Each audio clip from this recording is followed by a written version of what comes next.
Okay, welcome back. Today I'm going to be working on St. Francis of Assisi. Oh, that's what I wanted to do. We'll start.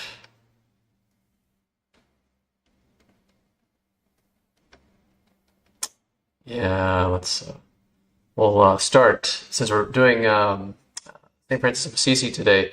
We'll start with the prayer of St. Francis of Assisi. So, Lord, make me an instrument of your peace. Where there's hatred, let me sow love. Where there's injury, pardon. Where there is doubt, faith. Where there is despair, hope. Where there is darkness, light. Where there is sadness, joy. O divine Master, grant that I may not so much seek to be consoled as to console, to be understood as to understand, to be loved as to love. For it is in giving that we receive, it is in pardoning that we are pardoned, and it is in dying that we are born to eternal life. Awesome. Let's get started. Your first question, maybe you've got like 5 of them. What are you doing exactly on a table, a perch? That's just my makeshift scaffold here in the studio. So yes, I'm a good deal up in the air, and it's relatively safe. I just need to, be careful. All right, as you can see.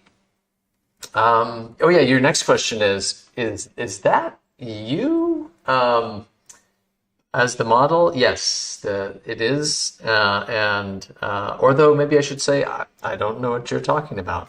But some models that, like myself, are just a little bit more affordable than hiring other models. And so I often will make myself the model. Also, I don't know, looking at pictures, renderings, paintings of St. Francis, I don't think I'm so far off. I think we have a likeness. So I think it was a good fit. Also, I happen to have the habit, monk's habit, and I didn't give myself the tonsure haircut for that, so we're just going to kind of make that. We'll invent that as we go, and I'll give him brown eyes rather than my blue-green eyes, and yeah, it should be great. I've mixed up a few colors. Because it's a little tighter up here, my chair is probably going to get in the way of the palette cam at times, so bear with that. And I'll try to keep my shoulder out of the shot on this side, but we'll see how it goes. I don't have a lot of movement when it comes to working up on the perch. So thanks for being here. Please drop in comments and questions as I go. Would love to hear from you, and it's just a lot more fun when we're conversing as we go. Rob, awesome! It's great to see you. Thanks for tuning in, and thanks for everyone else for being here. Okay, let's get to work. I did a few pre-mixes here, so you can take a look at the palette cam, and these are really rough. I wanted to kind of make some oranger skin tones and some kind of greener, more yellow skin tones so that I can play around with that. And these are just a few pre-mixes that'll help me speed up the process because as you know, if you've watched several of these videos, I really enjoy blocking in things quickly, and hopefully we'll be able to do that in the course of 2 hours. We'll have a good block in here. That block in just really helps me establish the major planes of the face in this case, and then from there I will go and refine it, possibly at future time when it's dry, or it just kind of depends. Sometimes it just really works out like right away, and I love when that happens, so because that means less painting. And two, there's something that really is great when it just works, and there's like a freshness to the painting when it just all comes together. Okay, I'm getting locked in here. Now, as always, and I'm even giving a painting class tonight. And in that painting class tonight, that's a physical one here at Wichita Fine Art Atelier, I will say the same exact thing. We will mix a few pre-mixtures just to give us something to work with, just so that we're a little less tempted to pull from those direct tube colors. And then we're going to start with the darkest dark, as we always do. And Rob, I love that prayer too. Thanks for saying that. I always start with the darkest dark because that's like my foundation by which I compare everything else to.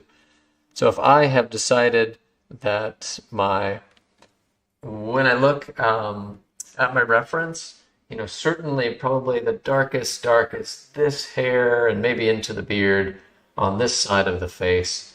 And I'm going to go ahead and put that in. I didn't, you know what I wanted to do that I didn't? Maybe I still have a moment. I might do that. I'm going to, yep, I think I still have a second here. Let's see. All right, my recommendation too, anytime you're working back into into something you already have some layers of, is to give it a little bit of oil just to work back into it. So this is just a makeup sponge that you would buy at any store. And I have some walnut oil gel here. It's like a gel form of walnut oil. It's nothing fancy. I get it from Rublev Colors. I really like it. It has just a little stiffness to it. And so I just get a little bit on the makeup sponge here, and then I'll just kind of rub it in. And you'll see what that does is that immediately brings back some of the richness of the oil color. Other thing that's going to do for me is it's going to allow my paint to have another, I got to be careful since I already made a wet mark there. It's going to allow the paint to flow a little bit better, add just a tiny bit of viscosity to these areas that are already dry. So there we go, just going around here. I'm going to go lightly around some of my marks because I still like the edge of my nose, and I like the drawing here is working. And so I don't want to lose all of that entirely. So, okay, so now it's ready to take some paint.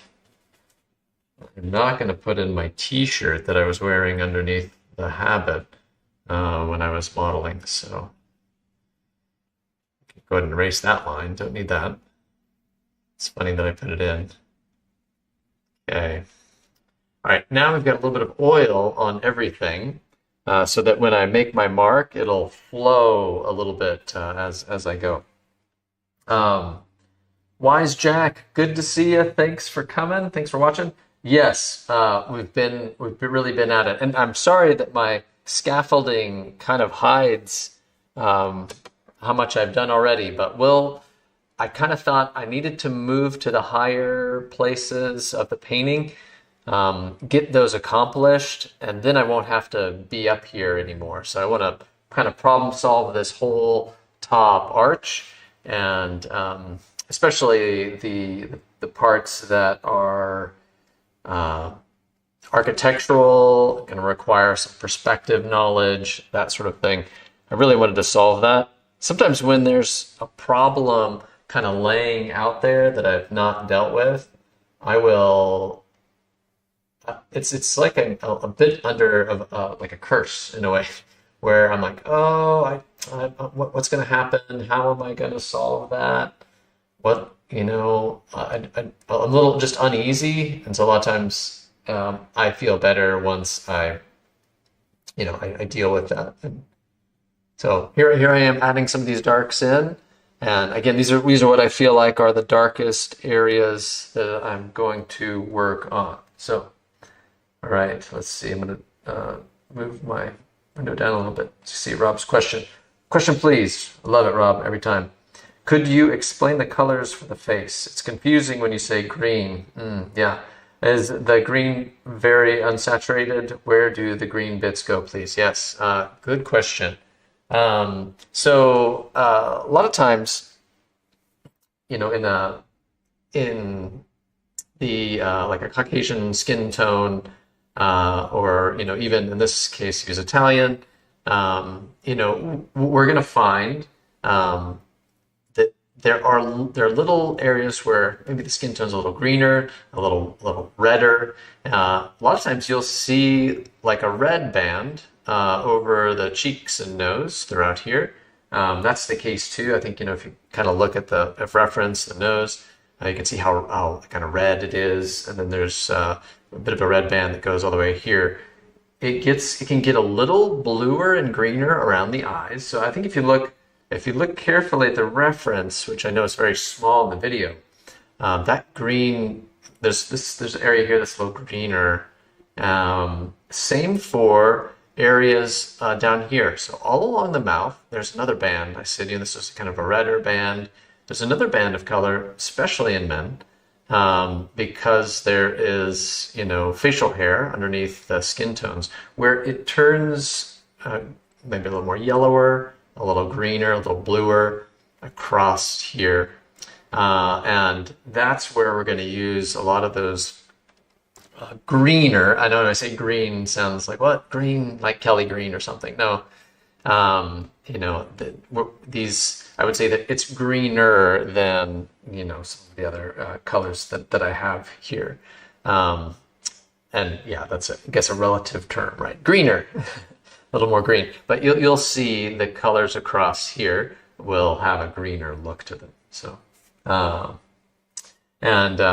try to remember that question as I go. But if not, hopefully that is I like a good point. Hello from Ukraine. Welcome. Great to have you. Thanks for being here. And I am sorry for everything that you have experienced in the last few years. So let me just state that from the outset. Breaks my heart. Okay, I'm adding some darker colors on this side here. So I'm still searching out the darkest values I can find, and kind of putting those in first. So my brush is already loaded with darker values. I'm just going to keep rolling with that. This side of the mustache here, there's a little bit of I know I've got my tonsure here that I'm going to put in, so I don't want to go too far, but I want to imagine it kind of coming back a little bit. And we'll really try to define the ear shape here and that kind of shavenness underneath here as we go. And a little bit of this kind of front piece of hair. I might shrink this a little bit in the end. We'll see. I'm still using like big brushes, so this is about forgive my imperial measurement mind, but it's about a ½ inch, maybe 5/8 of an inch of width. I'm gonna stick with that, even though I'm gonna encounter some areas that I'm gonna need to get a little smaller. So like here, the irises. Make those a little darker. And the nostrils are, of course, very dark in this case.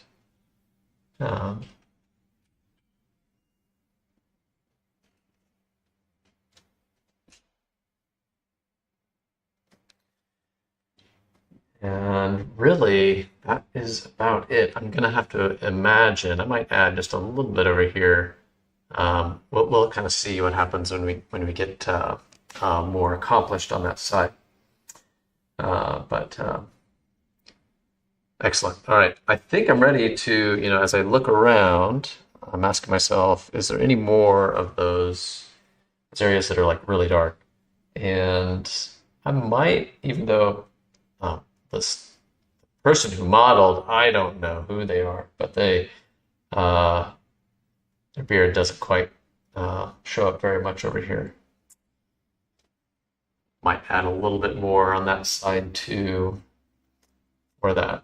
So if I ask myself, because I'm gonna take steps forward. What's the next darkest area? I think certainly some areas here above the eye. But I think they start to get just slightly redder.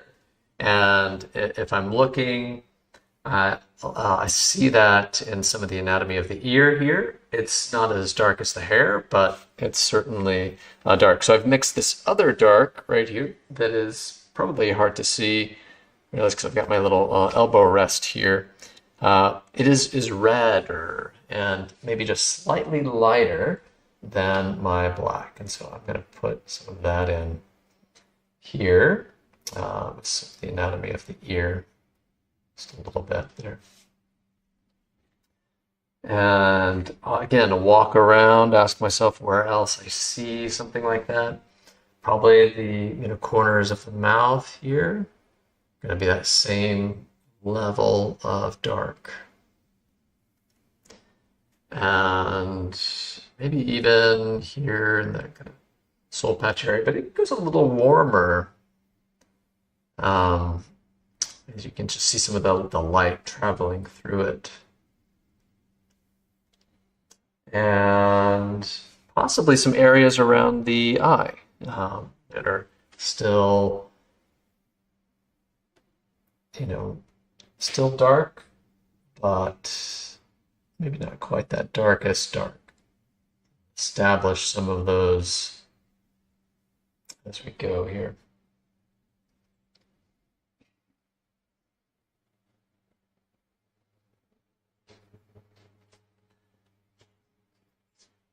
Right.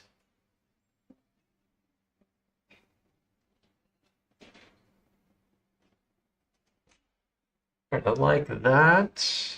And we may even use, Rob, another place we're going to probably use some of those bluer, greener colors will be here on the side of the beard.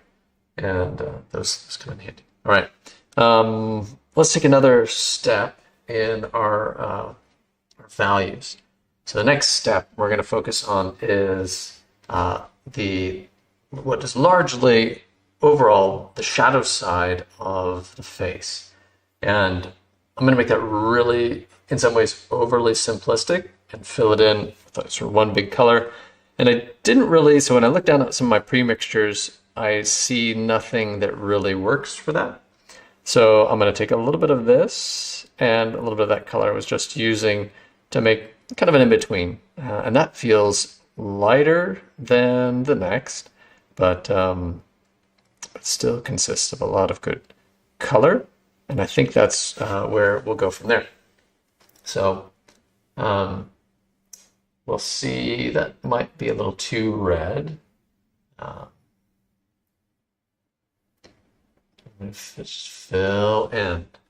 And we're really moving toward, you've heard me talk about it before, this two-value breakdown.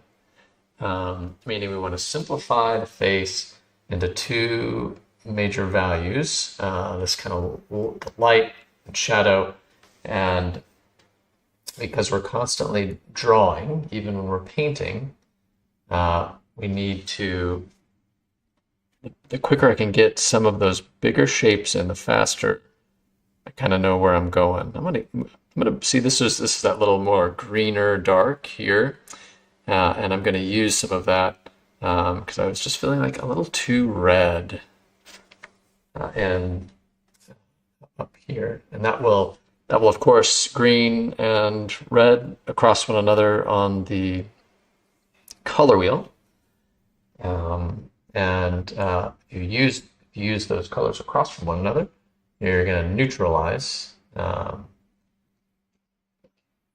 create less saturation color. So in my case, I want it to be less red. So that's where I'm then adding in some of that greener color. All right, I wanted to get the eyebrow just a little darker here.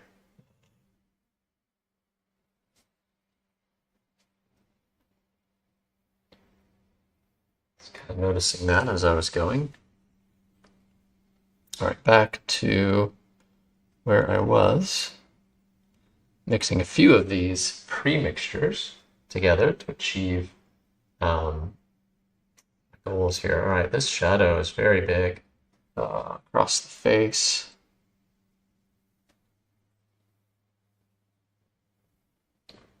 The nose. Get that big shadow in.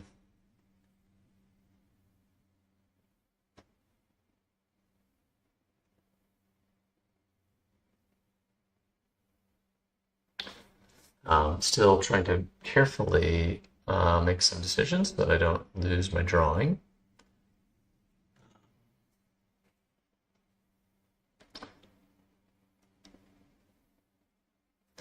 You'll notice that in some of the other episodes on the stream here, the light is all coming from this side, and it's on purpose. The altar is off to the right, as well as the Eucharist and the crucifix. So sort of illuminate the panels with the light of Christ.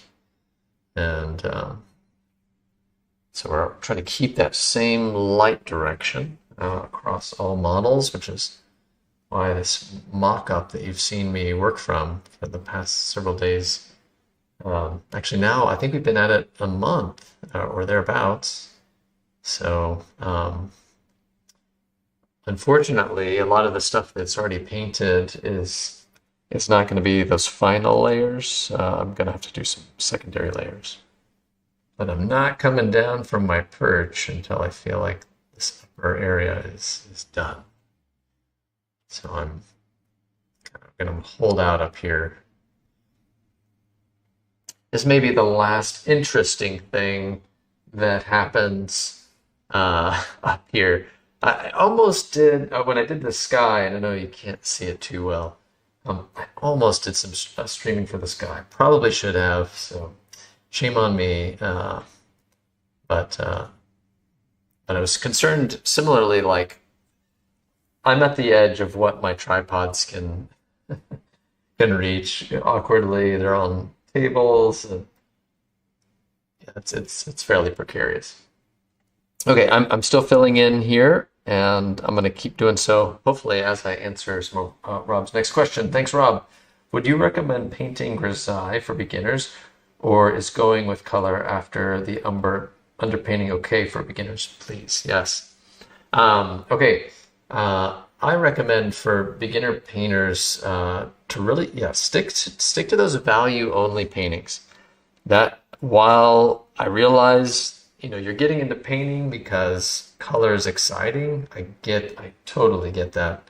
But I'm gonna say this tonight in my class too. It's like I'm rehearsing everything I'm going to say in the class tonight. If you find it hard to paint with just value, so just using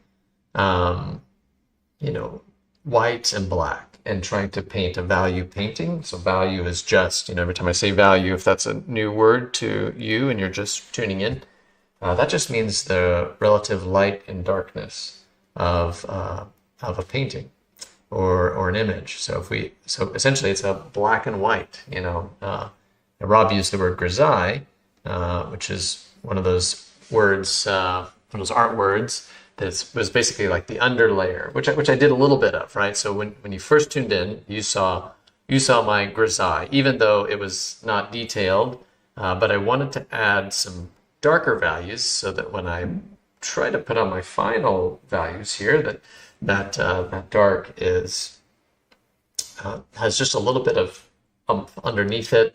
It allows it to be a little richer and darker.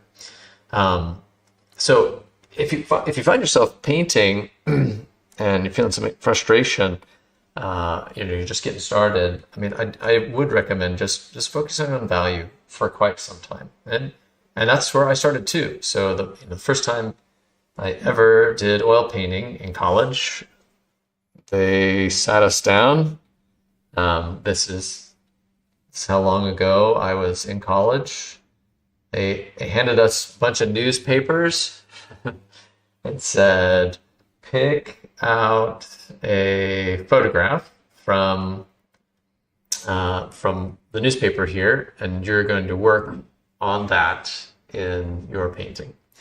And so we did that for a couple of sessions, and that's really good because you're only having to fight two battles. I say this a lot, but it's true. Drawing, which that's hard enough. By the way, I draw things wrong all the time, and I'm having to correct my drawing all the time. And so that is a hard enough battle as it is. And if you're adding color to that battle, it's like this. Value is your light dark, and drawing, of course, is just, you're judging your distances. How close is one thing to another? And if you just have to fight those two fronts, a battle on two fronts, then, that can go pretty well. And even though it generally, historically, has not gone well for people. But at least in painting, two is not bad. Because when you go beyond two and you add all that color in, then you're fighting a battle of like 4 to 5 fronts. The attributes of color are as follows. Value, yes, so how light or dark is the color?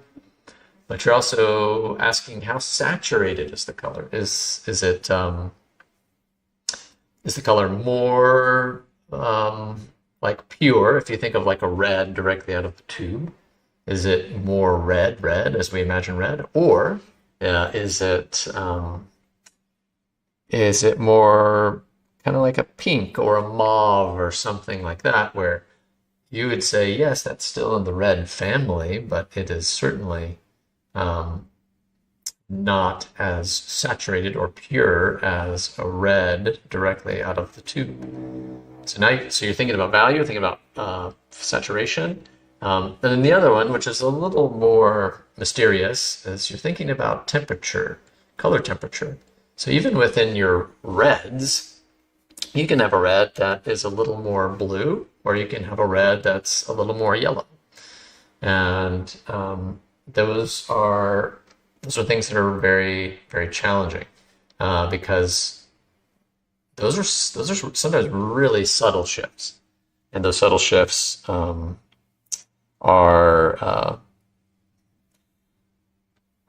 it's what makes paintings really exciting, but it's also something that comes with time. You begin to understand it more and more and more. So as Rob, as you say, color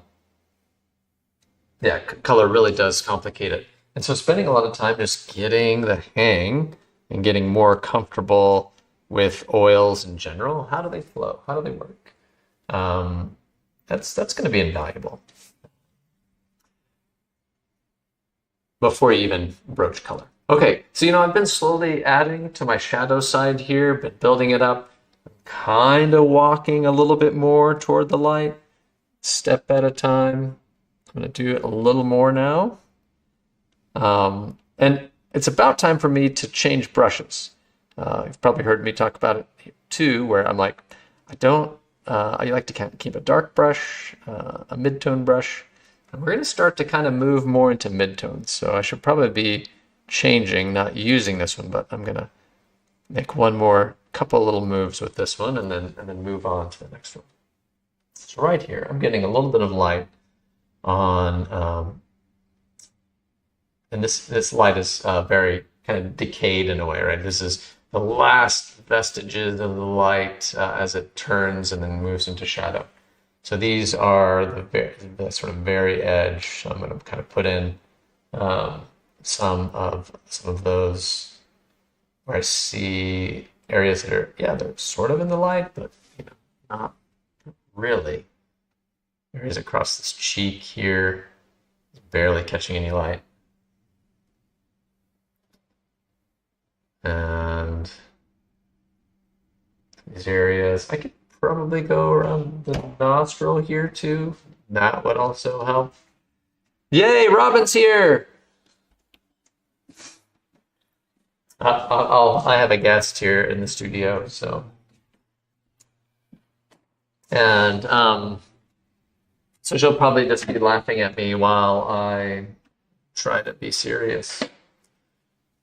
Okay, so here is one of those other areas. I think that next lighter that area that's barely in the light here. Just put out a couple more of those shapes.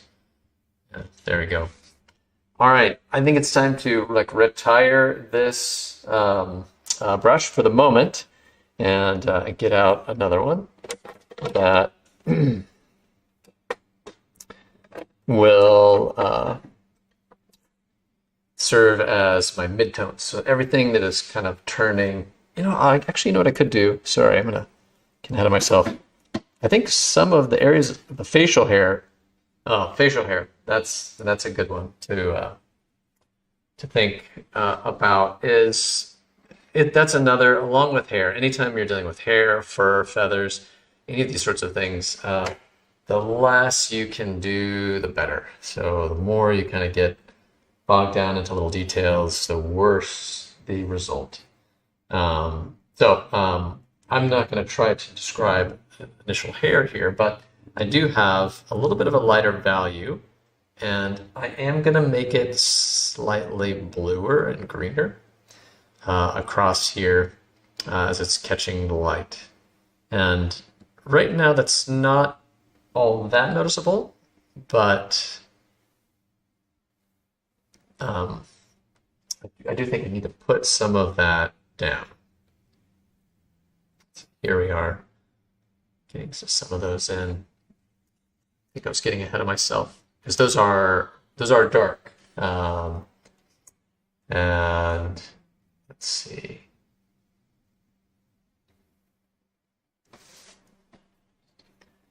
And okay. I think I'm ready. All right, let's set this brush down.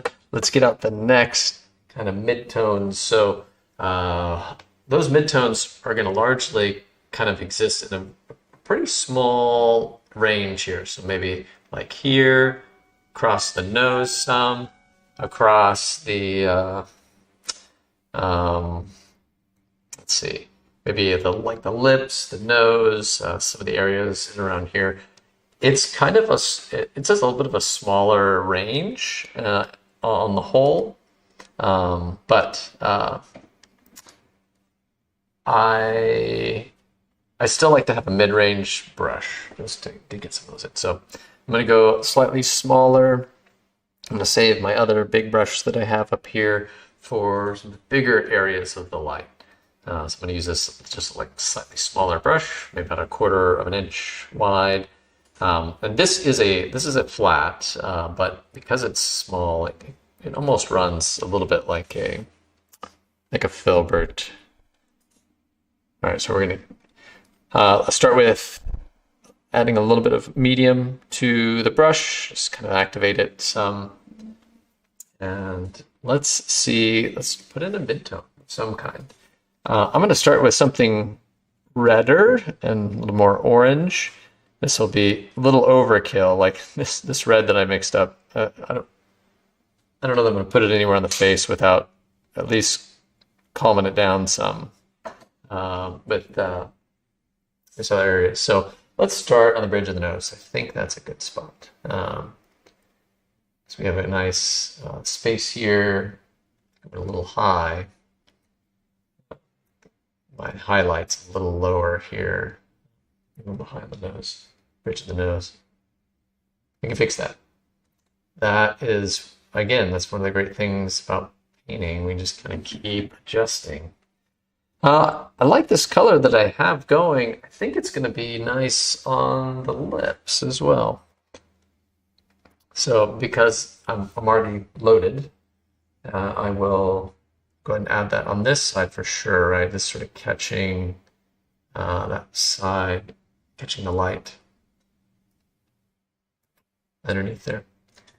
All right, oh, Rob has a question. Sorry. Rob says, would you say the three most important qualities for successful painting is value, edge qualities, and the drawing? Maybe composition is in there somewhere. Yeah. Um, so I would think technically, or so composition is really important. And yes, that's going to matter a lot. I may dodge the question a little bit and talk about what is important regarding like technically. So the technical thing that's going to be really important is first and foremost drawing. So when it comes to trying to capture what you see, drawing is going to be the top of the hierarchy of importance things to get into place. From there, you're going to want to take value as your next most important. And usually, if you solve those two, that's why our conversation earlier about working in value initially is so important. If you solve those two, you practically win. I quote this guy a lot, but it's just true. That's why Graydon Parrott, great painter, just says that 80% of a painting's effectiveness is in value alone. You get the value right without any other, attributes of color, then it's gonna work. So I would say those two, drawing and value, and that's almost the whole battle. And then the rest ends up working out. And working it out in the wash. It's pretty amazing. I'm always surprised at just how far value goes. And in some ways, that's all I'm using right now. I'm starting to add a little bit of color in some of these midtones, but what we're looking at is just value. So this tells us a lot about how successful things are going to be just value alone. As far as composition, that's work I like to do on the front end.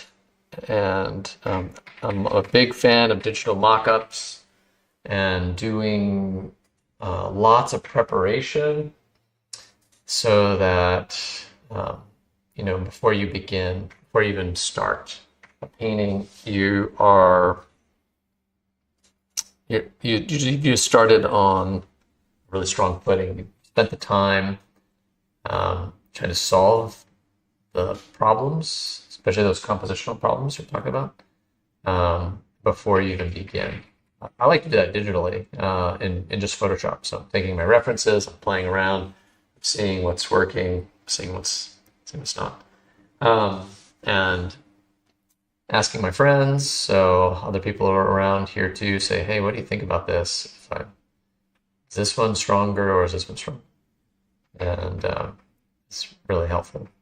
Okay, I'm filling in some of these areas here where the light's really, pale, barely hitting anything. And let's see, getting a little bit of light on the underside of this eyelid. And in some ways, I'm still staying very monochromatic here. I'm just not making a lot of changes to two things. Yeah, these midtones where we're going to start to see some shifts toward the light, right at the terminator, the edge of where the light no longer comes. Yeah, I made this red up here, but I was like, oh, it's greener and bluer. So here's a time where I've got my pre-mixtures, which help me just get things rolling quick. But like to say, I'm a little more blue, so I'll grab into the cerulean blue to pull down into this pre-mixture so that I can achieve that subtlety I was looking for.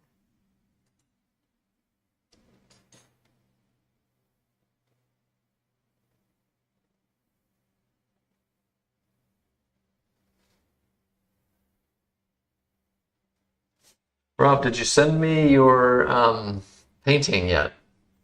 Sorry, I'm gonna keep asking till I see it. And if you're like, hey, I already sent it to you and you haven't checked, sorry, just asking. Um, and yeah, here we go. We're gonna keep adding some of these things as I see them, and I see this to feel slightly bluer underneath the eye here. Certainly in comparison. So maybe you could say, I don't really see the blue, or I don't really see the green there, or in comparison, like if we look at the bridge of the nose here, certainly the color here underneath the brow ridge, is bluer or greener than across the bridge of the nose. So those are those little shifts and changes I try to pay attention to keep the painting interesting and to keep skin tones interesting. Add a little bit of that underneath the eye over here, because while not really in shadow, um, it's nice. Let me start to get some of those colors in here.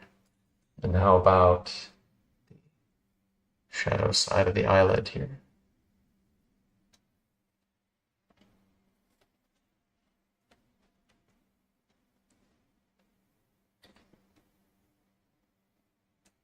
So see just some of those shapes. And right now it's very, very abstracted, and will remain so for quite some time. Okay, trying to look around, some that area where I'm talking about these sort of midtones sort of exist here, here, across here, down into the neck as well. So I'm going to move down into the neck, 'cause I think I've largely blocked in a lot of what I'm seeing, although I may add a little bit more structure to this lip here.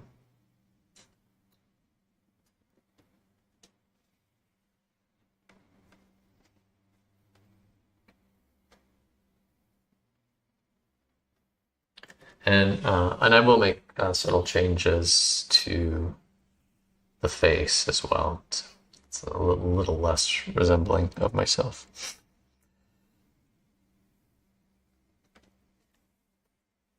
But it's easy to kind of fall into just painting what I'm seeing from my references, because I kind of quickly just dive into that. Invention is where it gets a little more difficult. If I'm trying to still keep something that feels like it's consistent in the same line. All right, I'm going to take, draw a little bit of this side of the nose. Bluer color. Oh, got it. Thanks, Rob. Appreciate that. Thanks for telling me. Those are the things that I'm not on there very much, and so yes, I will do that. And thanks for sending it. Promise, I will take a look at that.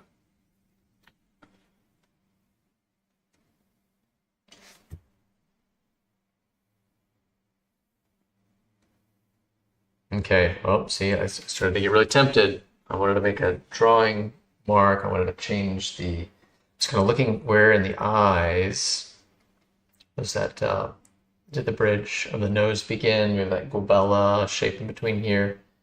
And I was just taking a look there. Okay, but it's probably time to really start blocking in the lighter side. Although I might be able to work on the nose just a little bit more here now that I think about it. Get just a little more skin tones on the nose. Maybe decide what I'm going to make this nostril look like down here. Kind of avoided it. I'm an avoider.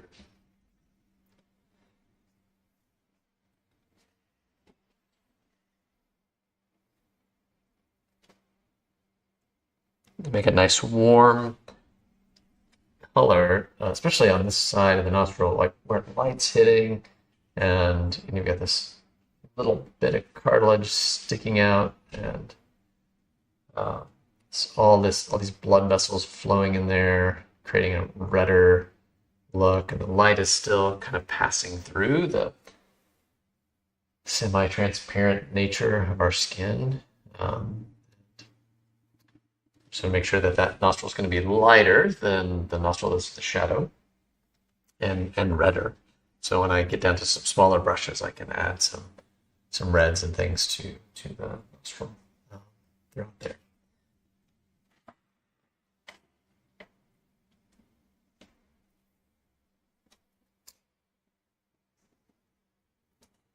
More light. The mustache doesn't quite come up that high, or does it? I don't know. Just working on it. All right, I can already see there's some structure stuff with I think with this eye. It's going to need some work, some moving around. I like this eye. I don't like this one. It's just a little. I think it's a little wide. It needs to move some.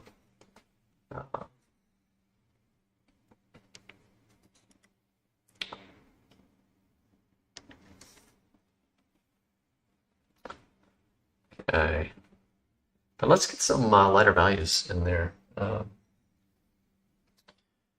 So I'm going to set aside my mid-tone brush now, having done some what I've set out to do, done some of that. And let's get to the just blocking in the light side of the face. So setting that one down.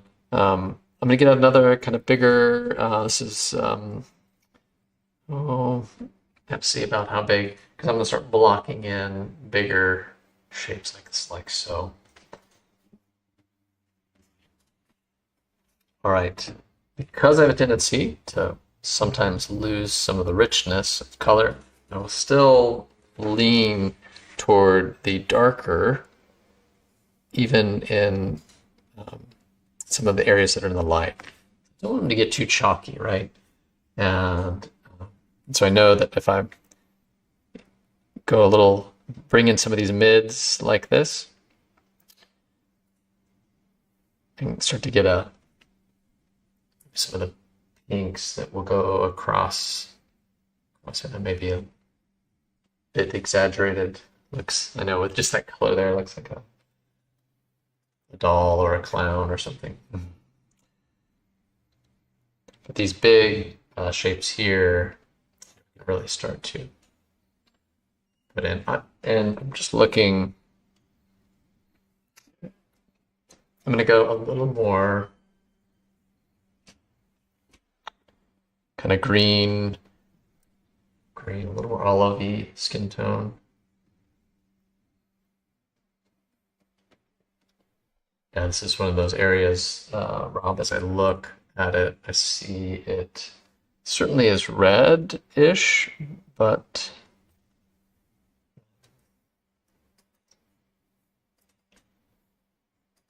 and you'll notice the marks, I'm kind of trying to follow the form of the head. Each of these being it's kind of like following, if I imagined, like, especially since we're kind of seeing from below, the reference is looking from below the model. And one of the ways you can achieve that really easily, like if you're looking at someone straight on, generally, like their eyes, they're going to line up with the top of their ear, and the bottom of their nose is going to line up with the bottom of their ear. If you want someone to be looking slightly up, really pay attention to where those ears are in relationship with like the eyes and the nose. So if I shift this ear down, which I have done in the drawing, it will naturally make the face appear like it's looking up a little more. Really easy thing, just ear placement. Really simple, but it works.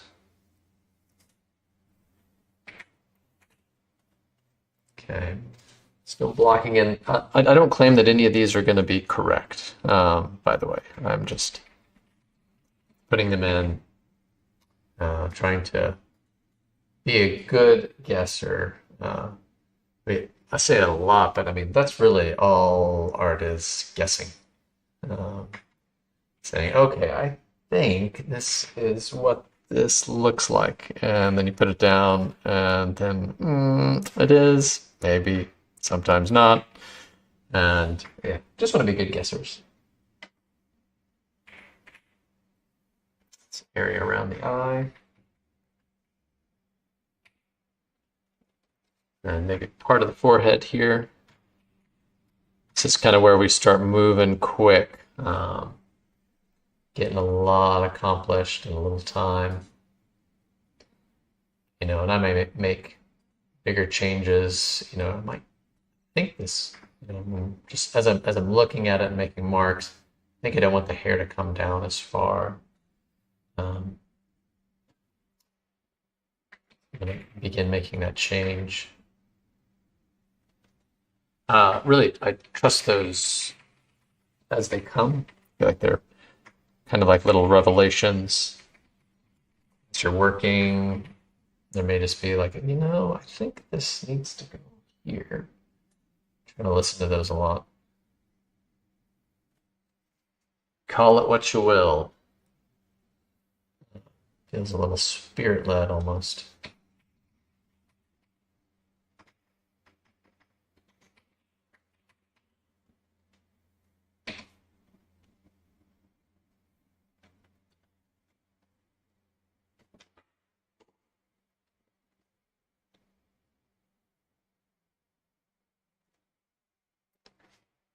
Getting those big values across the forehead.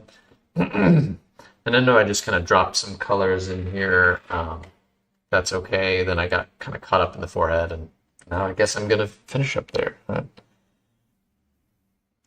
wish I could tell you exactly why.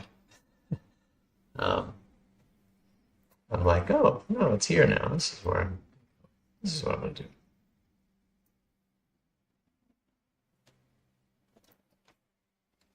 Okay, still very light. So I'm missing some transitions there. I'm going to get out my mid-tone brush so that I can work on some of those transitions, just because this is still not exactly what I want. I'd have to come in here about like this. Mix in something a little more mid. I don't mind. I'm going to change my angle of my brush a little bit just so I can knock down that hard light shift up there. Okay. This is mostly established.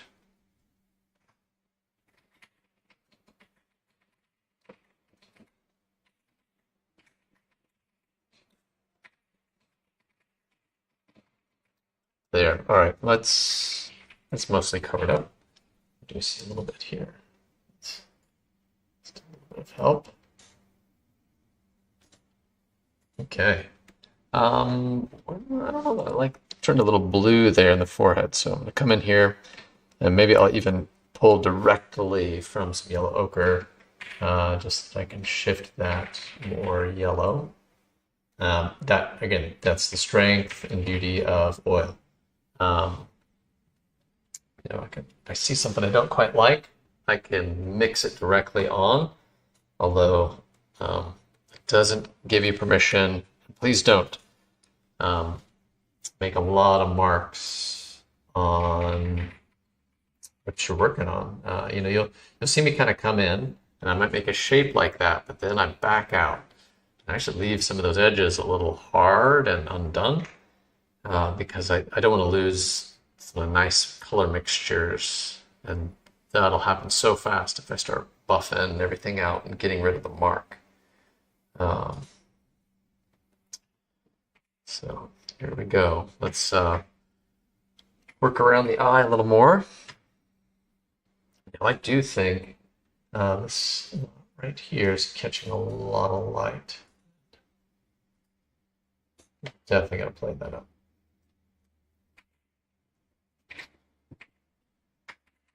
Same for in here.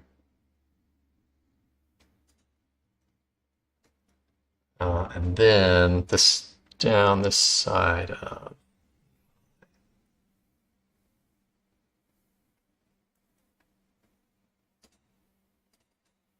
got a little bit of structure, so I'm kind of keeping out my mid-tone brush so that I can describe structure under the eye here, because we're kind of looking from below, so it's okay to describe a little bit of the face there.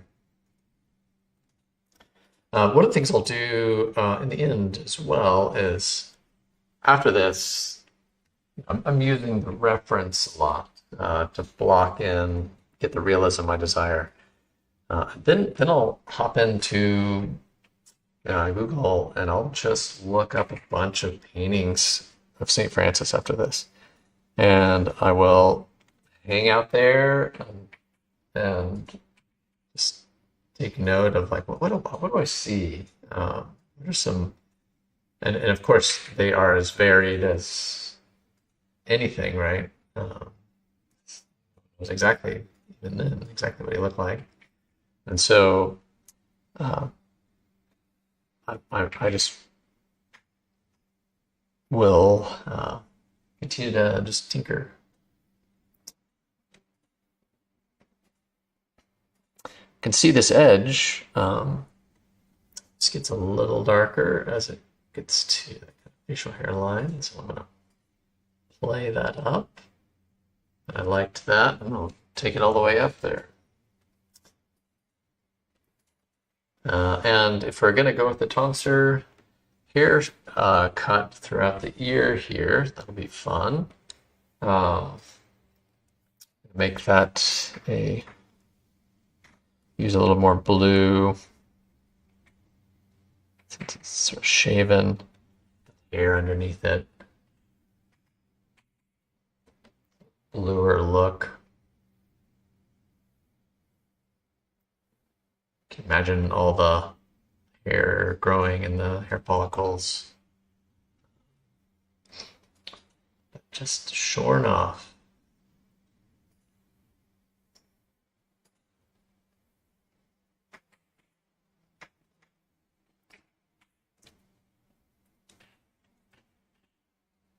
Same for the edge of that eye. It doesn't quite need a pink like that, but it's something.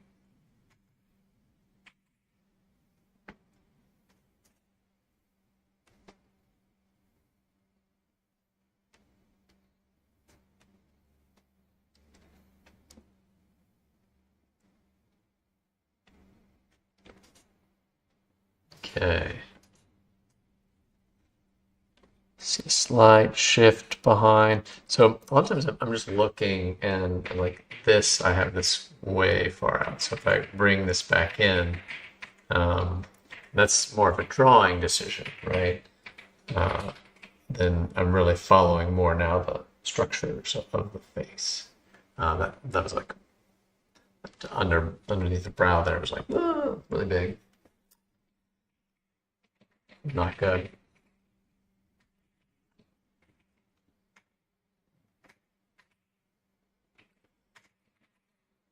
All right. A lot of times, you have your highlights at the peaks and the valleys. So there's a lot of peaks and valleys in a face. So we've got like the peak of the eyelid here, the peak of the brow, peak of the nose here, but then like the valley. So there's like the area here which is catching light, or the valley in between the nose and the cheek is another one of those areas that a lot of light gets kind of caught up and bounces around in there. So those points you can exaggerate a little bit. There's another area right here, corner of the mouth, catches some light.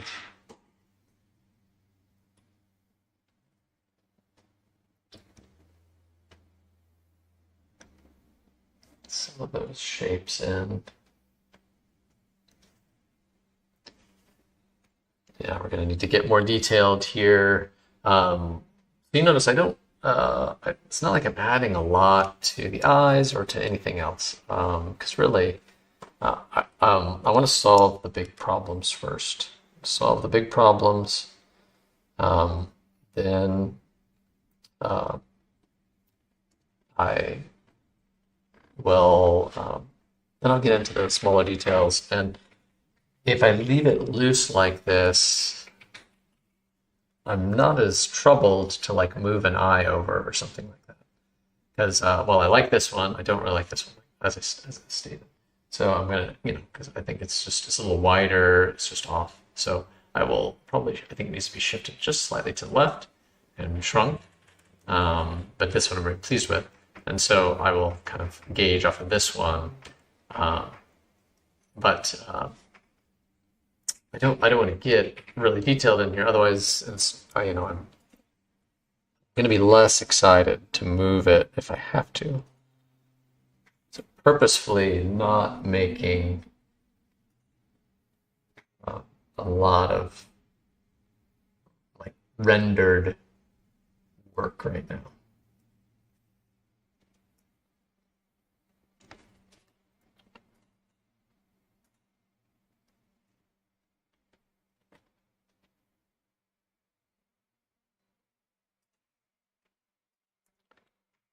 Some of this slightly blue-purple underneath the eyelid here in the shadow, light shadow.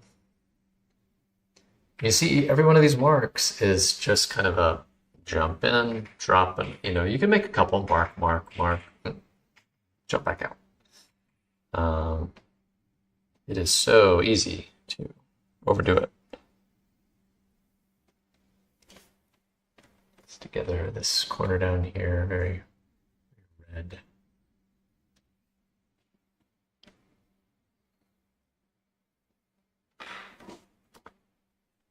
Here to this front.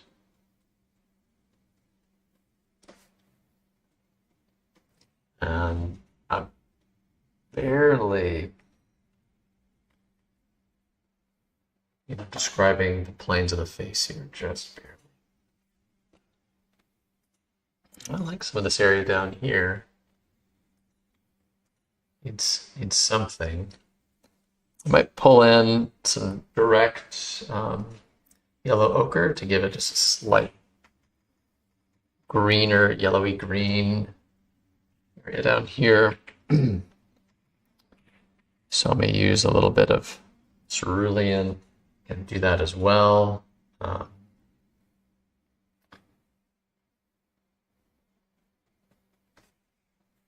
And again, it's just it's slight exaggeration that makes for a more exciting face portrait. Is when you really pay attention to those color bands. Generally warmer, redder across the nose, the bridge, cheeks, a little cooler and bluer, even in women. I know that I said that definitely in men, but women as well. Around the mouth.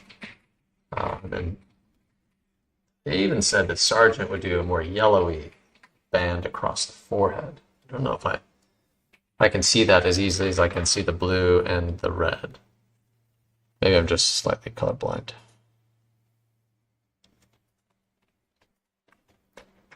I get some of the ear in. Ears are another great opportunity to put a lot of red in. It's anytime we've got Caucasian skin tones in the light, and you got these ears and noses sticking out. Just they're red. You can push that.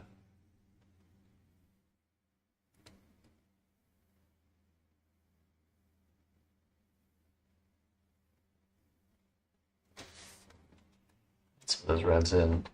And as usual, I kind of got caught up in here, and I haven't done anything with the neck. So a lot of sorts, not getting it all done. Let's yeah, that would be good. Let's take a look at like the area where facial hair transitions into skin tones. Or, I mean, the same thing could be said for like a hairline above. biggest recommendation is to let a color shape do the talking, let the color shape do that transition, and not like you're not like a little brush trying to describe a hair. So I'm mixing something that is bluer and greener. I'm even coming into some of my gray here, transition that in anytime you put together where skin begins some sort of hairline, soft is the key. So Rob, you asked earlier about edges, and I realized I didn't even talk about edges now. Hair is always just a soft edge. So so right now I'm not trying to depict anything as much as make this very soft transition from skin tone to hair. And trying to not do very much. It'll look like it if I don't overdo it. If I overdo it, it gets bad fast.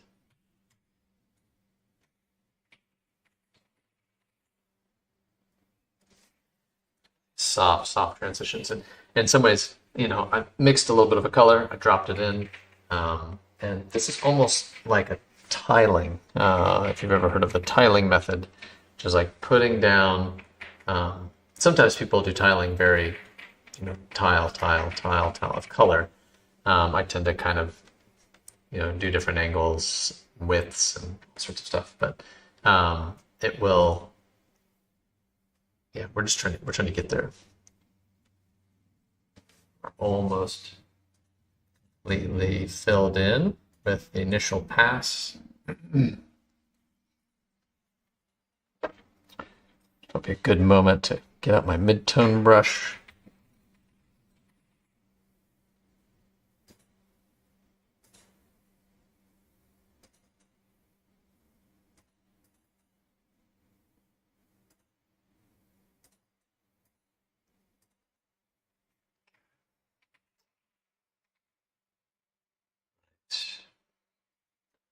Even this edge here, I think I could soften up the edge of the mustache here, and a little bit here too.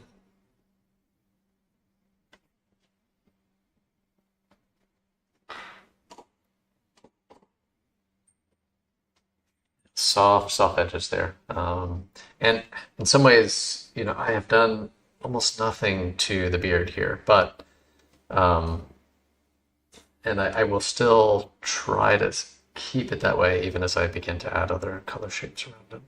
It's amazing how much you can do with so little.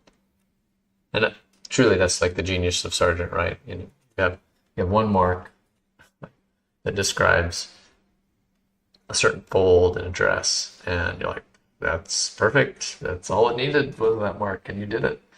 So thanks for the good word, Rob. Appreciate it. A little darker area of the ear here. Just a little more structured.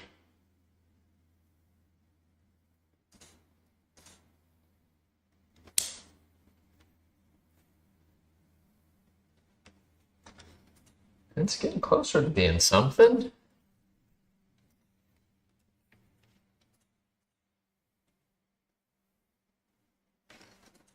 So now I would say largely the battle has been fought, as in like, all right, everything is in place for me to begin being a little more intentional. From here on out, I will try to make what I hope will be the final pass, but that may or may not be so.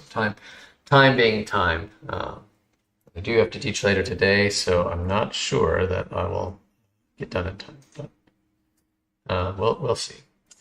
All right, let's make let's make a few marks in the neck, just so I realize that's slightly cut off in the stream there, but I'm going to add just a little bit there.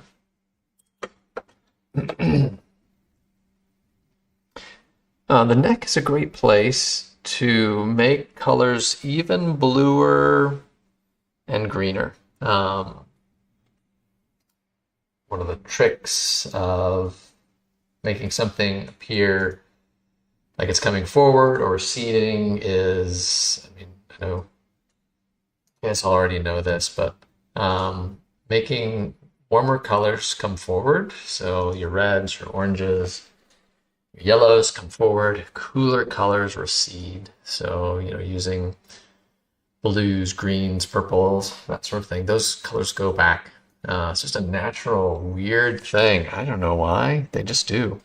And so that's just one of those things that use those, that phenomena to your advantage. So if I make everything in the neck, and I know I'm grabbing some warmer colors here, but that's just because I like this really warm edge. It's just a little, if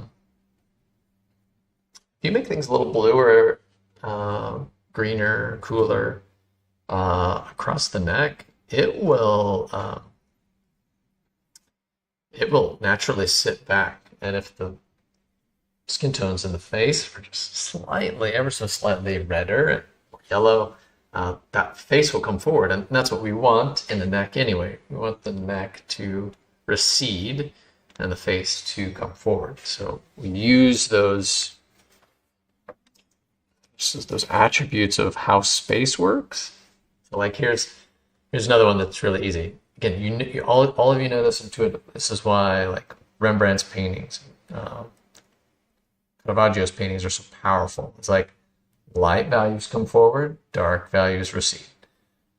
It just works. So if you need something to come forward within reason, you can make a slight adjustment on its like the areas around it being slightly darker, areas of it slightly lighter, and you can bring something forward. So that's another one. And then the last one, these all have to do with the attributes of color that I talked about earlier. Saturation. A more saturated color comes forward. That's just natural. You look out your window, all of the things that are in the foreground near where your window is are naturally vibrant, full of color, and all of the things as they get into the distance, they just get more and more kind of subdued with atmospheric perspective. And so you can use like a false atmospheric perspective in your painting to create something that kind of goes back into space. Really simple. And then, all right, just imagine this. Use all three of those.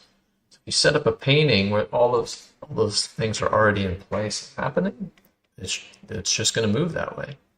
It naturally happens. So it's like you can set up, it's like you can cheat a little bit by using the natural way things come forward and recede with those color attributes.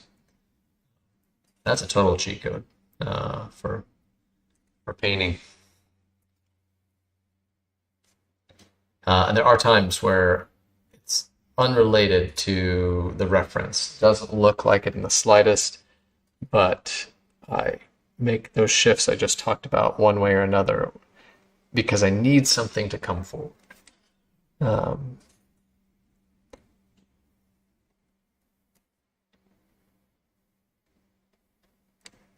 That kind of comes from designing at the front end too.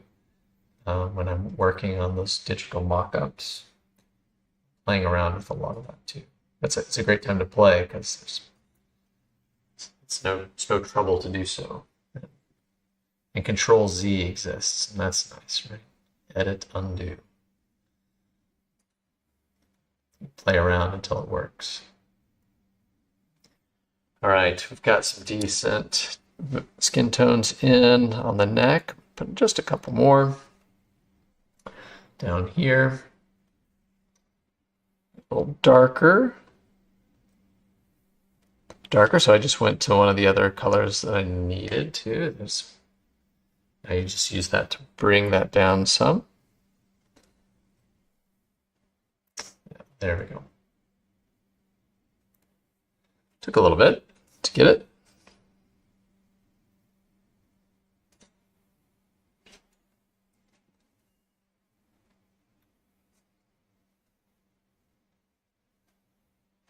Okay. There's some goings on in the studios next door today. I'm curious, hearing noises. The old man in me of what's going on in the neighborhood. That's peaked right now. Curious. All right, gonna get some of these in place here.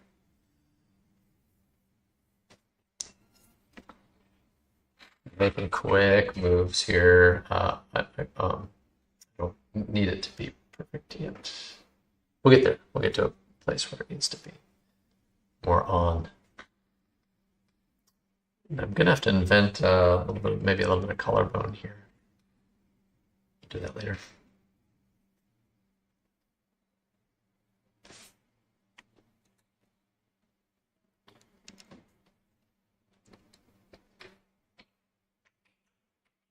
Okay. Yeah, it is really a cool. It's a cool thing to realize that, oh, I can control this just by an attribute, and as long as I am, more or less staying within the realm of believability. I mean, you can even do it on a painting that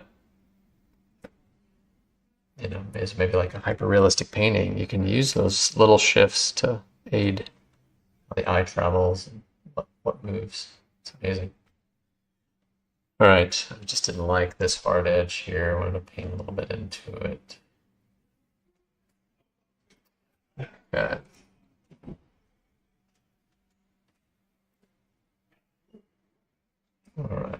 All right, here we go. Let's get that in. All right, very roughly done, but that's okay for now.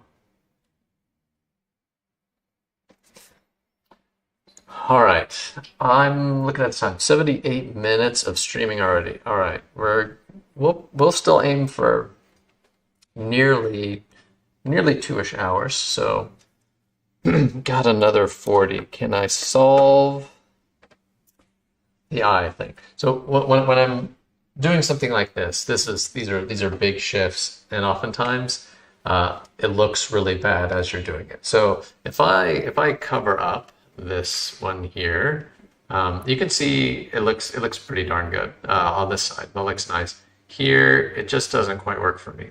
Anatomy is wrong. I think it's just too wide on the face. It needs to shrink. It needs to move this way a little bit.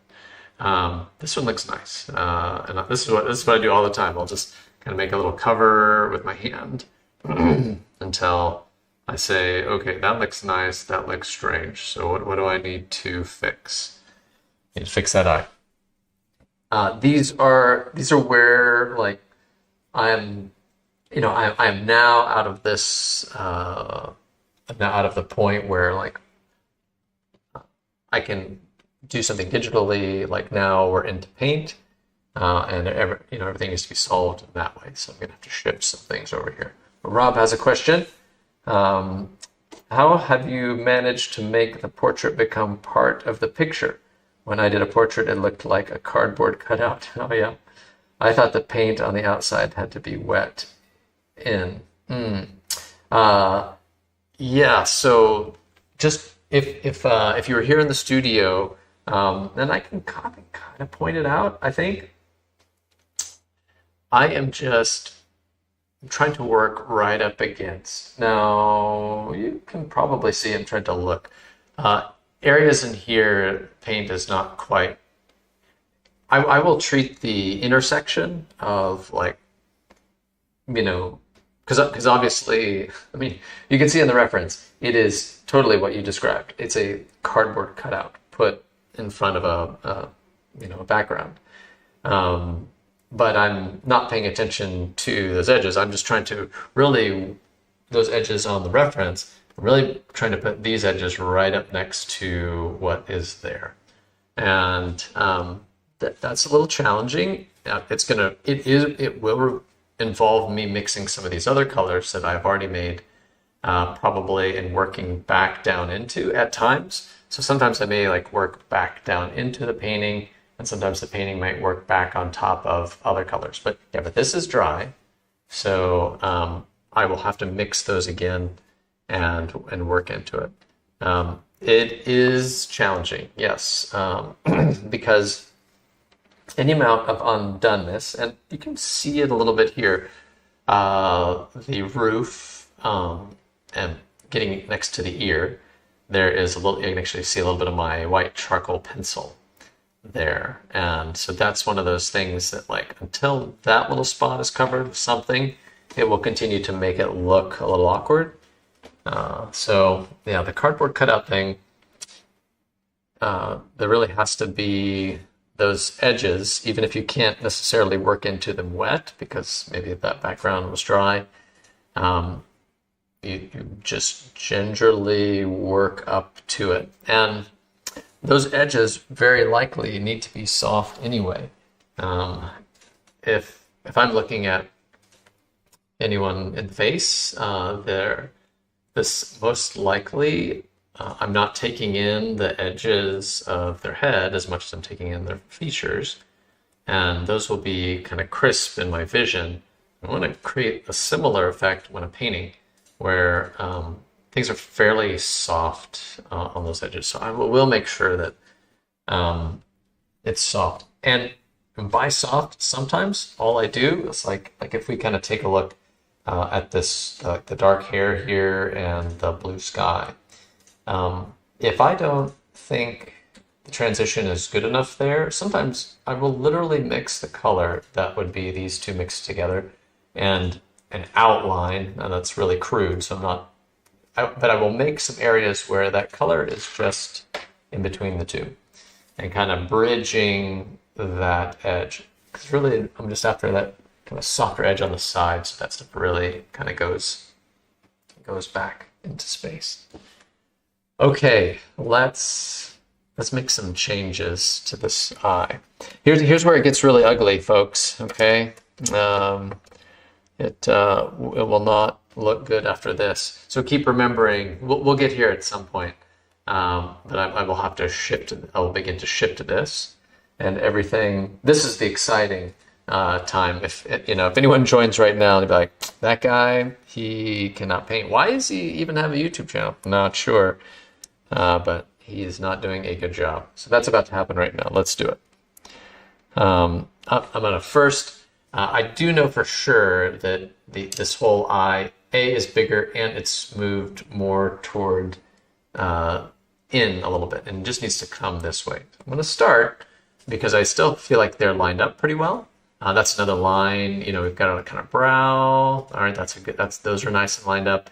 The corners of the eyes are those nice and lined up. That feels good. And so I think it's just a matter of moving in a little bit. So I'm going to add to this shadow on the inside. I'm going to start cutting in some. Even that little bit of move helped. And that was pretty minor, but I like it better than I did with just, a very small adjustment.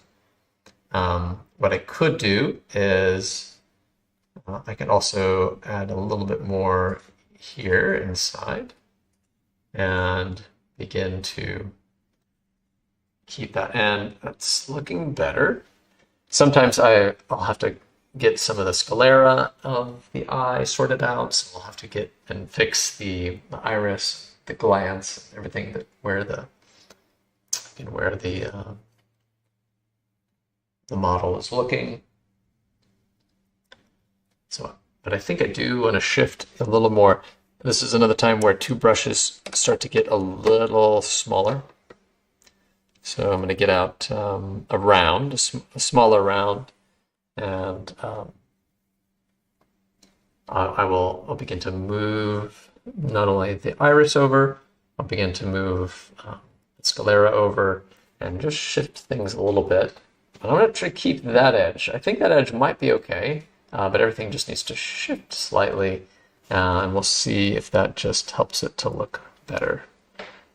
And I realize look better is just a thing that I've sort of made up, right? When does it look better for me?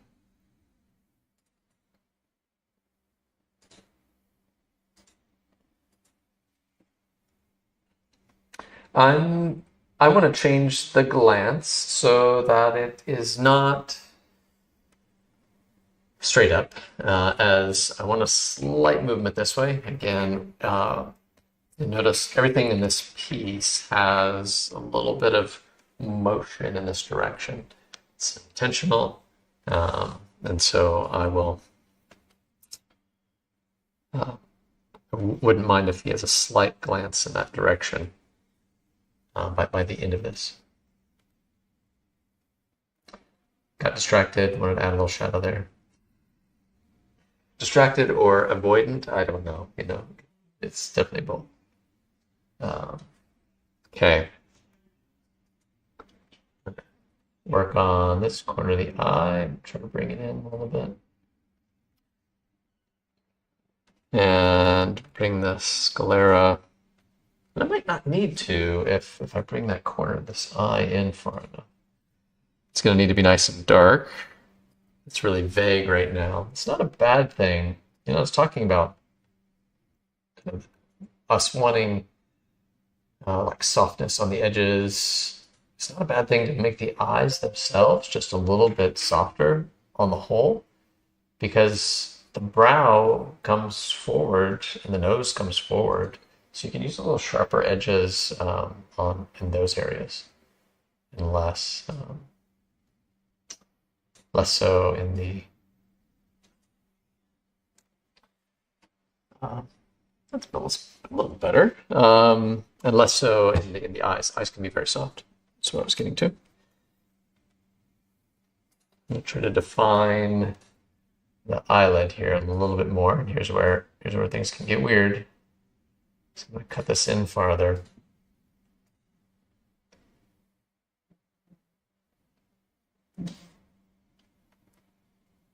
I'm not mad about it.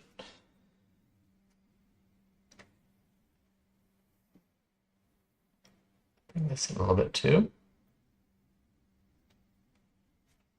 See, I can't step back, but a lot of times I'm going to use my live stream to help me be my step back.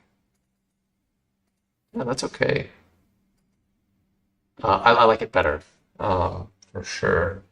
I think it's a little high, maybe still.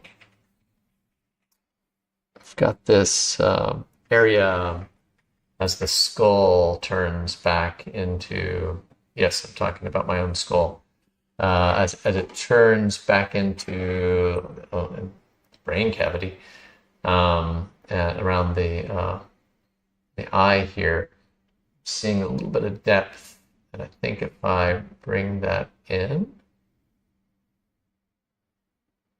it's going to set that back just a little more, maybe. I don't like that hard edge now, but it just needs to be softened some.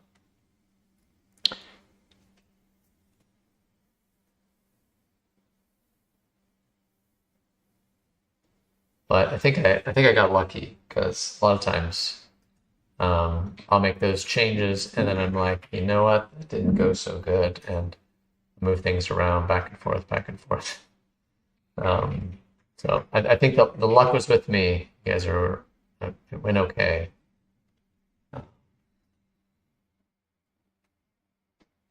It's better looking at my distance again. And the funny thing that'll happen is after the stream's over and I get down and I step away, It's going to be some really glaring things that I just missed.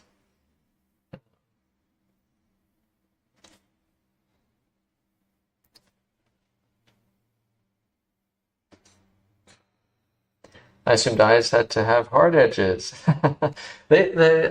It's, I mean, okay, much like edges are also like a weapon, and edges also have like tell the eye where to go to. Edges have a natural. So I guess let's add another thing. We were talking about color aspects that make things recede and come forward.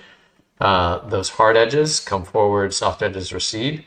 That also happens. So again, if you make them a little softer, they'll sit back into that cavity.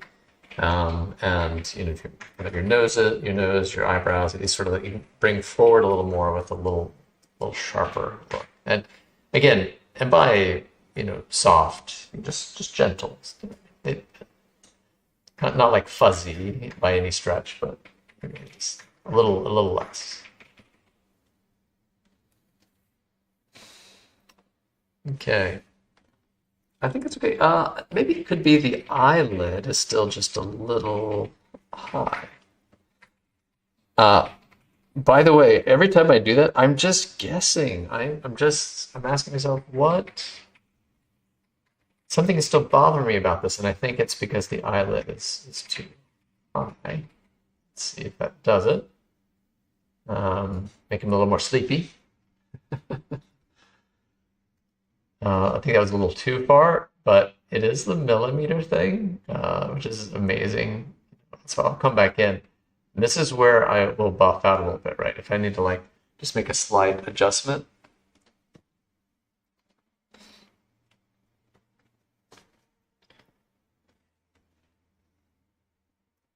I'm going to work to make this eye move a little more this way. Even though I'm not adjusting the other eye at all. So, that has the chance of it becoming slightly cross-eyed looking. That seems to be doing okay.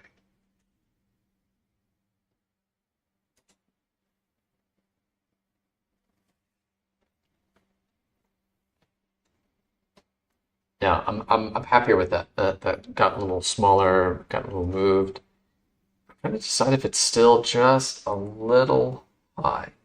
The head is slightly turned, and I have them almost equal. Hmm. We'll go ahead and add some.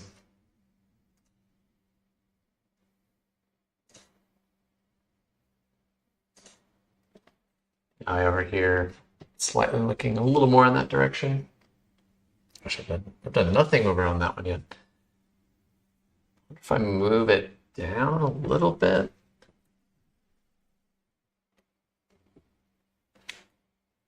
Still, yeah, I think it's a little high. All right, did I say that earlier? I don't know. Let's see what happens if. Do you like all the words I'm using? Let's see what happens. Let's guess. I think, that's all it is. It is becoming a good guesser.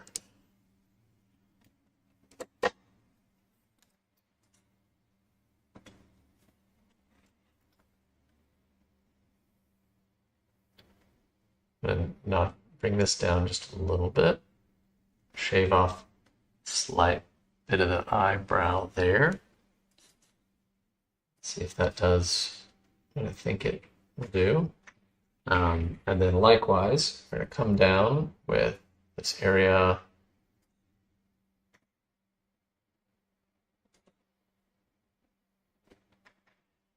underneath there. That's the sad thing is sometimes I will adjust this. And then I'll be like, I liked it the other way. And I'll try to put it back, and of course it's never the same. Mr. Gummy Greg, how do you find awesome models? I don't know. I hope you're not talking about. I hope you're not talking about this guy.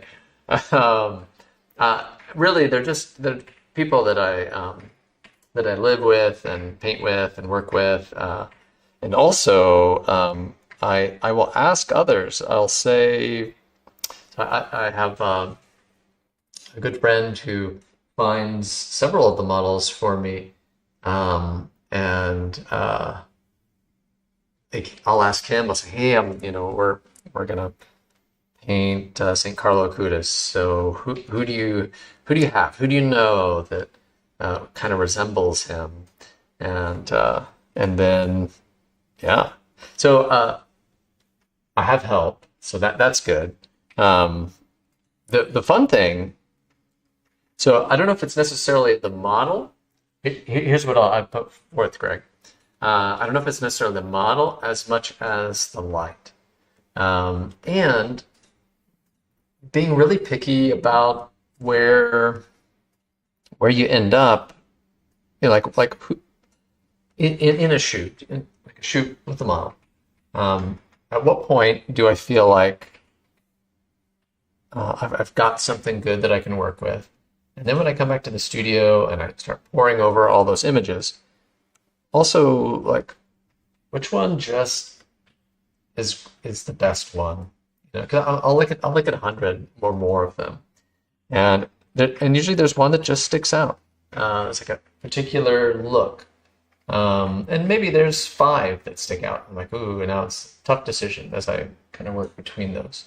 Um, but yeah, I think probably the trick is it's how they're lit very dynamically, and lot of contrast. So we have this light side, dark side contrast.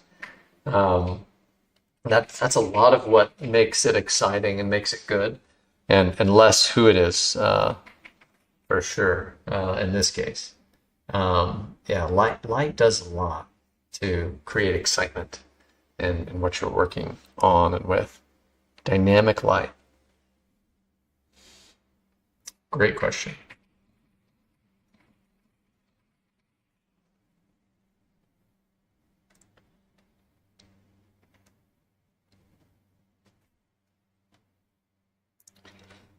All right. Well, I liked that eye movement. And now it's fun that there's a video that shows what it looked like before and after. So kind of see. I don't know how much how much more I want to fiddle with it because I think it's okay.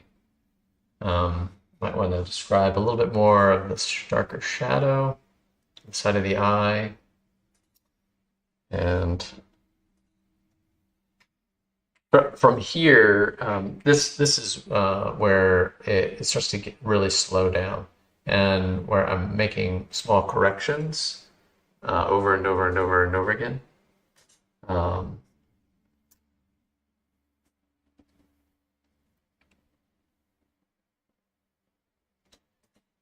and where like if you took a pause in the video right now and then jumped back in, you know, 40 minutes, hour later, then all of a sudden you're like, oh wow, a lot did happen, but it takes a while for it to happen at this point. All right, maybe since I do like that eye, let's see what we can do in the next 20 minutes. Set down some brushes, strategize. All right, I want to add just a little bit more detail to this eye, not much. So we're going to need some smaller brushes. We're going to get in a little tighter. And I'm going to start by adding some of the sclera. And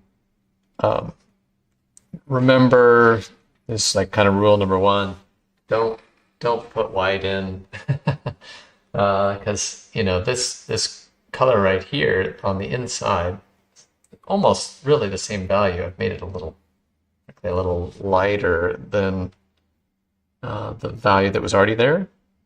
Add a little bit of the eye shape here.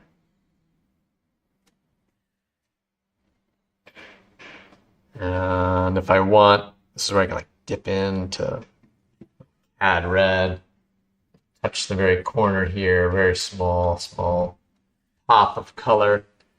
Um, get exciting. I can use a little bit of that red on the eyelid here too. It's red underneath there.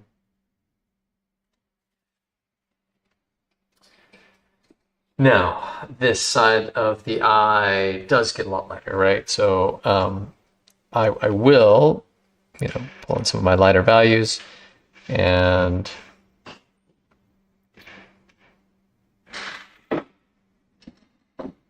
I can even go a little blue if I want, just a tad. All right, let's see where that puts us.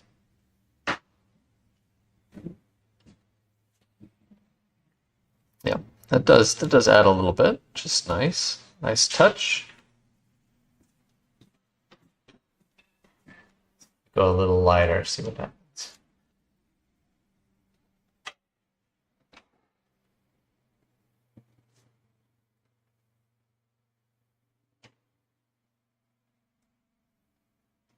There we go.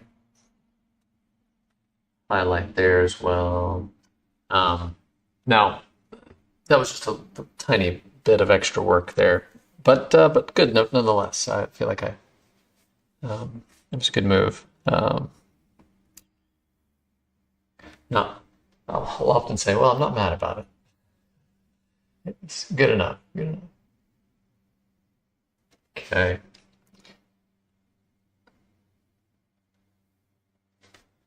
It's not as red as I wanted it to be. Catching light on that eyelid. And the underside, so we're getting the lid just a little bit from the underside. But not too much to be creepy. That's the other thing that can happen. Things are lit from the other side and get a little creepy. That's an effect. You can use it. You can use direct. Man, look at this. I feel like this conversation today has been all about how you can use various attributes of color or edge, or in this case, light, to achieve some of your goals for the painting. Where do you want the eye to move? We've talked a lot about that. That's good. I like when that happens. Brought on by great questions. Thanks, Rob. It's good. Truth be told, I'm better at answering questions than coming up with things to say, so helps a lot.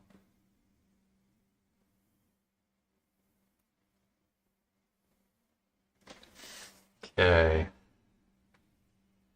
Of course, like one of those like magic things that I always hold it for the very end is put the little glint in the eye, right? Little reflection. I like to hold on to that till near the very end.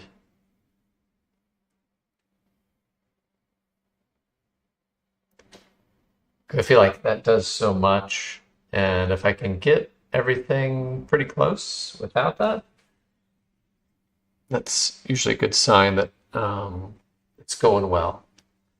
I didn't have to add that. That almost always makes it work, when you add that.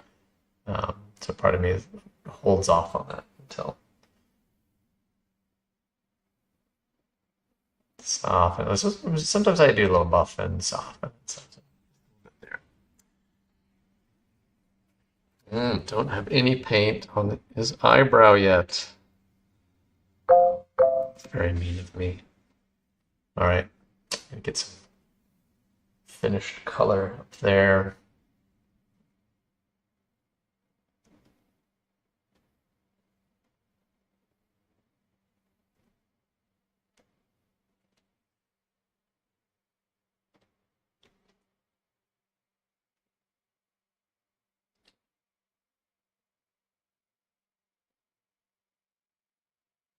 And I will very likely come back in and add a little bit more of the more of the astonished look. I'm not try to do too much of that.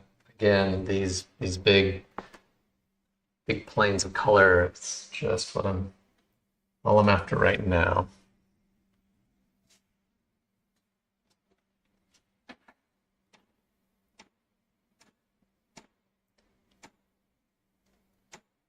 And there we go. Little moves, making moves.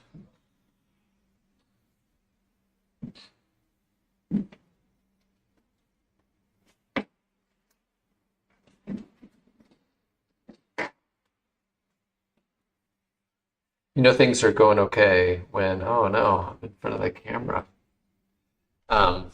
Bumping a camera with the shoulder everywhere I turn. Uh, things are going better. If ever the stream ends well before 2 hours are up, that's a clue that I've got to go back to the drawing board on something, or I've got to problem solve here in a major way. But this is going okay. So now you know. Next time you're like, man, the stream was short. He must have been really unhappy about something and needed to work on it. All right, so now I'm just kind of buffing in there's some edges here that didn't really have any paint, so I'm just kind of working in a little bit of color. Edges are also a great space to add some punchy color, especially in between light areas and dark areas. Sometimes I'll hide like a direct tube color there, and I feel like it's always exciting. It's not really perceived by the viewer all that much, but yet it adds some dynamic color to it. Let's see, where do I want to go with this? I think I had a plan. No, I don't know my plan. Was it there? Maybe. Is it here? Could be. I need to get that covered. That's what I need to do. Let's get out that mid-tone brush. And again, the only reason I do it this way is I don't keep out mineral spirits that I'm cleaning my brush with. I just don't do that. And that's the reason why I like to just have a couple of different value brushes to help me just bounce back. I'll just grab the value I need and grab some of the paint on it and go to it. So there we go. That was a big area that was not covered, and stealing space. I'll talk about things like that a lot, where something if we're missing a big chunk of dark value on this side somewhere, it's a chance for things to not work, simply because we don't have all that information.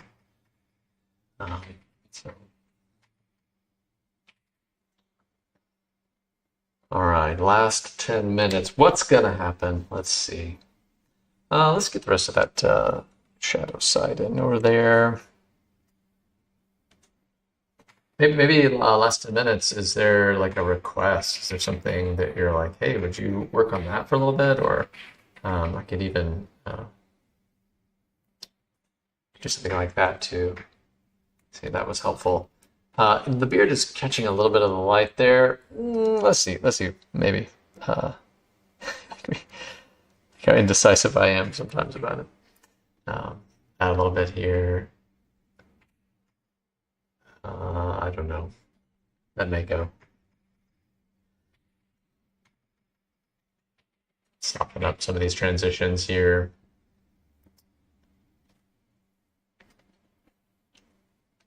I haven't really dealt with the teeth yet. Just realized that's not really. But as I've said, I think maybe 4 times already. No, 3 times in this painting. I'm looking down through it. Yeah, okay. There's teeth. This painting's full of teeth. Try to avoid teeth. almost always never looks very good.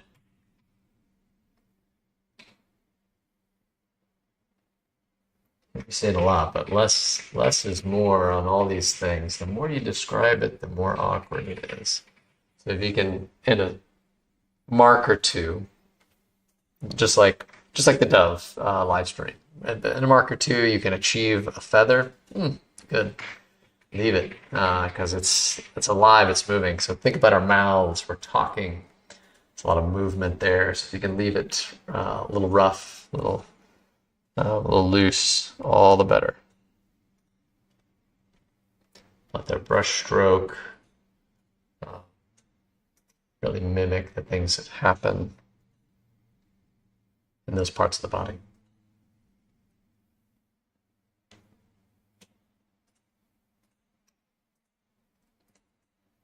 Now, still think he's a little cross-eyed, but we'll sort that out. And a lot of times that is just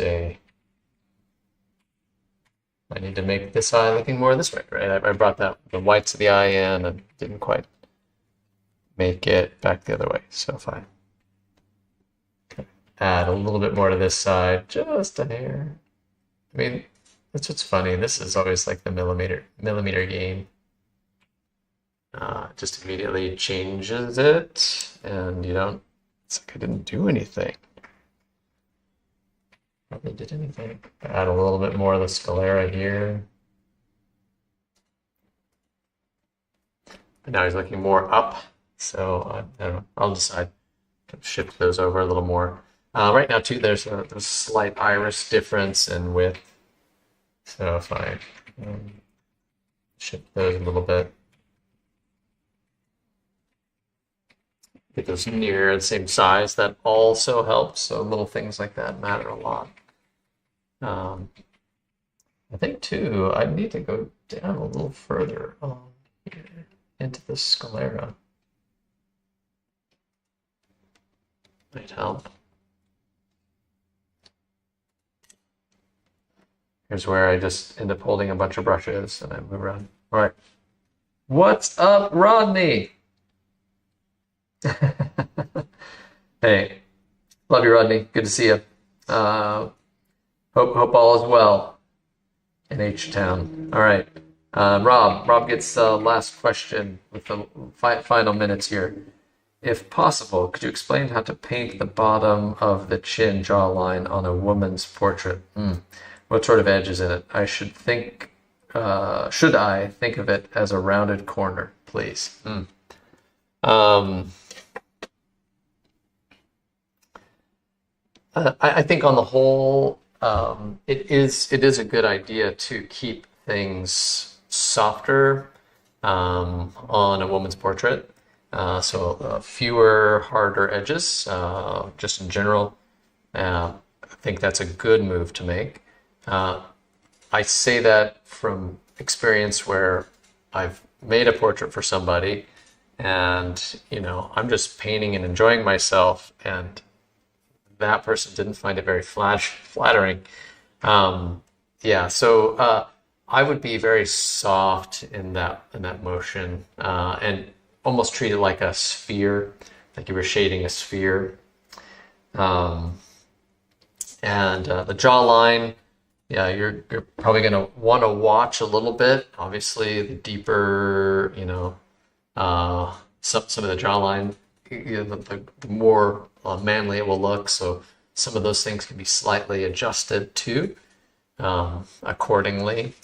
It's I mean, as I said earlier, it's a game of millimeters. Everything that you're doing. And so sometimes a small shift like that goes a long way. That softness can help out quite a bit. So I would keep it nice and soft, and treat it almost like you were doing a sphere.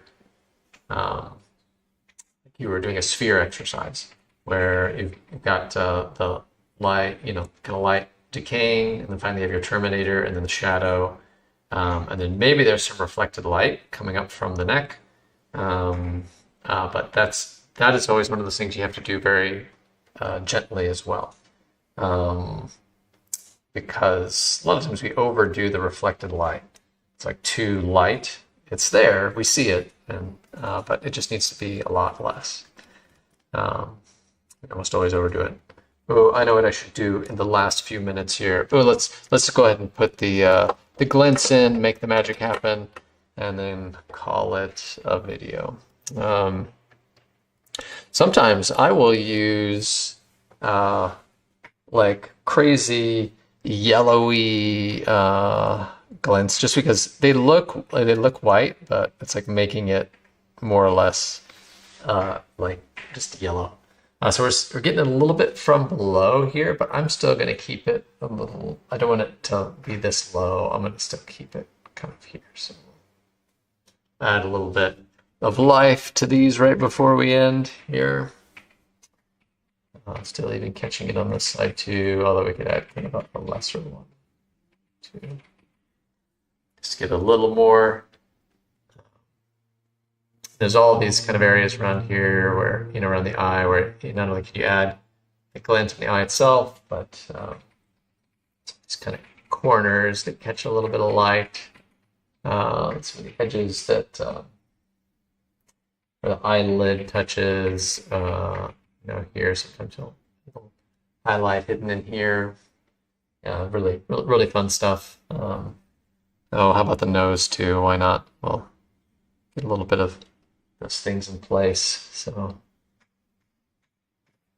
it just brings a little more life. I know some painters really give out about people who put a highlight on the nose. I don't know, I like it. A little bit there. Highlights are fun, right? They just add this little bit, maybe like the bottom of the lip here. And then the lip here catching a little bit. Edge of the ear. And even, I can start to do stuff in here too. I'll put it down here I'll add it with a bigger brush. How about that?